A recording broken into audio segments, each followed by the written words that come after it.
Hi, in this video, I'll talk to you a little bit about making a space for your own, as well as making sure that you're comfortable, and some props and supplies that you might want to use throughout your practice and throughout this course. The first thing you want to make sure of is that you have a nice, comfortable space to practice daily. You don't need that much space. It could be a room or a corner of a room or any amount of space that's about the size of a yoga mat. Secondly, make sure that this space makes you feel good so that you have things around you that are encouraging and inspiring. One of those things that I like to add into my space is my why, which we'll go through in the next video. The why I'm showing up for myself every day and my personal mission. Additionally, I like to have candles. I like to have music as I practice, and these things are totally up to you, but you want to make sure that it's your very own space that inspires you. You'll want to make sure that you're comfortable, so wear comfortable attire. You may try a few different things, tight clothing, loose clothing, depending on the temperature. You just want to make sure that you're comfortable and that your skin can breathe. Sometimes I practice in socks and sometimes I take them off, but safety first. So if you're feeling slippery at the feet, just make sure you take them off. As far as yoga props go, we'll first start with the yoga mat. There are multiple different kinds of yoga mats out there, but they all have different thicknesses. So you want to find one that is comfortable for you. They have different textures as well, and some of them even have artwork on them that can assist you in learning how to place your feet as we progress. The yoga mat is important because as I instruct you, I will tell you to point your toes towards the short edge or the long edge of a mat, and it gives you an idea of how your body needs to be positioned. Also, the yoga mat is a safe space, and there's a link between the subconscious mind and the practice space that every time you see your mat, you're going to feel peace, and these things build and build as you practice. So it's a really special relationship and part of your support system. So secondly, blankets are great. They help during Shavasana. At the end, they make you feel warm and comfortable as we rest and absorb the benefits of the practice in the Shavasana pose, which you'll learn about. But also, they can help you find a comfortable seat. So a lot of people can't sit cross-legged like this. It might be hard on your back or your knees or your legs or any part of the body. And that's okay. That's where you're at. You'll learn to progress and adjust as you practice. But to get started, there are some things that can make it easier for you. For example, you can sit on a blanket here, lifting the pelvis up. Or you could sit on two blankets. The blankets also make a height adjustment to the legs if you're sitting in this cross-legged position, so that your legs aren't pulling down. You can actually sit comfortably. You can also use blocks in this way as well. So backing up a little bit as well with the blanket, you will want to put this under your knees when you're in tabletop position so that you are being gentle on your body. Blocks here have a lot of great uses. So one of which, like I said, when you're finding your seat, you can place these under your knees here. You can wrap them in blankets as well, whatever is comfortable for you. This is something that you're going to experience and learn as you go. So it's just really handy to have these things around as you find a comfortable seated position and as you progress through your practice. So since we're talking about seated positions right now, I'll talk to you also about meditation pillows. Meditation pillows are not required, of course, but they can be easier on your body if you do start a meditation practice or if you just want a more comfortable seat. So I have two here. This one is just a round seat, which lifts the pelvis off of the ground. And like I said, you could actually sit on a block or two in this position as well. It angles the knees down and helps me make a straight spine. The other option for meditation pillows, of course, is a blanket. Anything comfortable, any pillow that you might have. But this is another option here. I actually had this long before I even knew that it was a meditation pillow. I would just sit around on it. So this actually has a height to it, and I find it very comfortable during my seated practice. Again, you can use any combination of these. There's times when I would sit so long like this that I would need adjustments under my knees. So it really helped as my body changed and developed throughout the practice. So just having these simple tools can make you way more comfortable and make you grow even faster. So those are a few tips on the pillows and the blankets. As far as blocks go, when you're in a seated position like this, it can be gentler on your knees.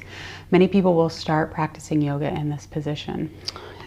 You can use a block under here as you sit. This might be more comfortable. You can also use a blanket here. These are just ideas for you to try as you progress. This takes pressure off the knees and allows me to sit up straighter. You can also add 2 of these, of course, if you like higher up. There's also times where we will extend the knees, placing blocks or blankets underneath. You notice you could do so much with just a few tools, and you don't have to know the answers to all of these things right now, but they're here and available to you. They can make your practice more gentle, more challenging. It really is up to you and your very own body and where you're at. So these are things that you will learn. And just some ways that we can use these tools, as well as the blocks. So more on the blocks. These tools are essential to a practice because they can bring the floor closer to your hands. And you can also use them as a tension and release tool. So creating tension in order to release it. This is a great option for that. The blocks have 3 different height settings. So as you notice, this is the lowest and medium and high. So you'll decide which ones you like during your practice as well. And I will show you a few things with the blocks. For example, if you are in this lunge pose, this low lunge pose here, you can use the blocks here to shift your weight just back and forth, bringing the floor closer to your hands, just like so. If you are in this forward fold, again, you could bring the floor closer to your hands. I've seen people even stack them up like this, whatever feels good as you work on your progress. Safety first, of course, but allow yourself to experiment. These are also great for balance poses as you progress through your practice and learn some of those. This is also great for bridge poses. This is a lot of information, but you will remember it as you need to. Placing a block underneath. Relaxing on the block. This actually activates the parasympathetic nervous system.